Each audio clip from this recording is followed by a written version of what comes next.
Générique. Cannes 2021, une journaliste camerounaise recadre Mollard suite à sa sortie critique sur la sonorisation. Après la défaite des Camerounais, pour plus de détails après le générique.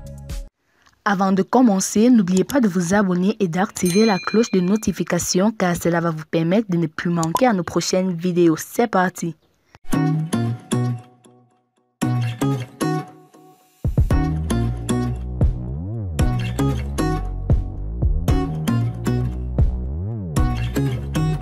La jeune et ravissante journaliste camerounaise Yolande Bodion n'a pas du tout apprécié la récente sortie du célébrissime et influent acteur du showbiz ivoirien, le boss Mollard, concernant le souci de sonorisation qui était survenu lors d'une conférence de presse d'avant-match de cette Coupe d'Afrique des Nations, CAN 2021 qui se joue en ce moment au Cameroun.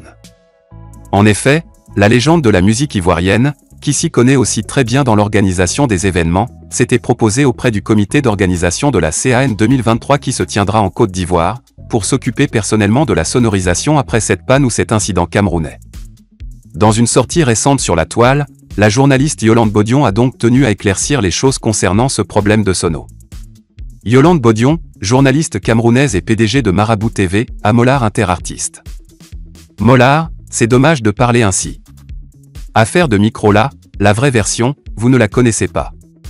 Par ailleurs, vos compatriotes sont actuellement au Cameroun pour apprendre. J'ai moi-même reçu 2 hier à Japoma. Apprenez sans avoir honte, nous ne sommes pas chiches en transfert de technologie. En passant, RTI est à l'école de la CRTV. Il faut aussi dire à votre ministre que chaque stade a sa régie. On ne loue pas les micros à l'extérieur.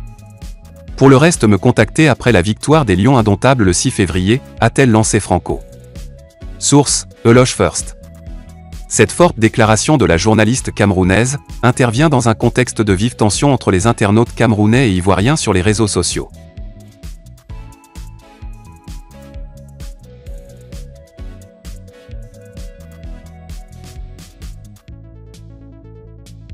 Makosso réagit à l'élimination des Lions des feux d'artifice entendus à Abidjan après l'élimination du Cameroun face à l'Égypte.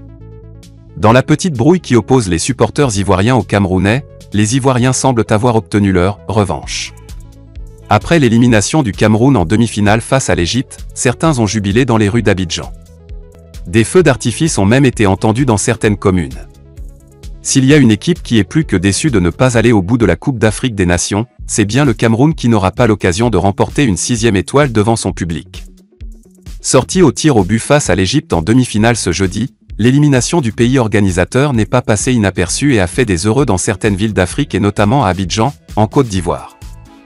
N'ayant sans doute pas encore digéré les sifflets et le traitement réservé aux joueurs et supporters ivoiriens lors de leur élimination en 8e de finale au stade Japoma le 26 janvier dernier, certains Ivoiriens ont célébré la défaite des Camerounais. Cris de joie, chansons, tout y était. Mais le plus étonnant reste les feux d'artifice dans certaines communes de la capitale économique ivoirienne ce jeudi soir. À Koumassi ou encore Yopougon, des jeunes ont organisé des parades pour savourer cette élimination. Et même sur des vidéos partagées sur les réseaux sociaux, la joie était au rendez-vous. Il faut dire que depuis les sifflets adressés aux joueurs et supporters ivoiriens à Douala, les Ivoiriens ont décidé de se ranger du côté de tous les adversaires du Cameroun pour la suite de la compétition. Les derniers événements sont donc une parfaite illustration de cette nouvelle résolution.